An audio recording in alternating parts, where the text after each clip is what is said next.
SASE is often discussed as an architecture, but what leaders really want to know is whether security is improving, risk is understood, and organizations can act decisively when it matters. As users, devices, and cloud apps spread out, risk becomes harder to see. Fragmented tools make visibility inconsistent, and explaining risk to the business becomes harder than it should be. When SASE implemented well, teams gain visibility across network, users, devices, and applications, including unsanctioned activity, all in one place.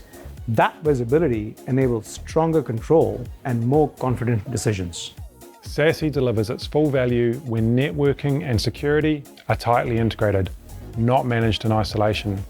Teams spend less time correlating data and more time reducing real risk. Reporting becomes simpler, risk conversations become clearer, security shifts from maintenance to meaningful improvement, and businesses see the commercial benefits that were expected.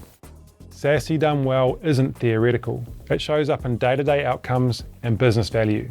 We break down the 5 signs that distinguish a deployment that delivers from one that disappoints. Read our article to explore which approach fits your operating reality.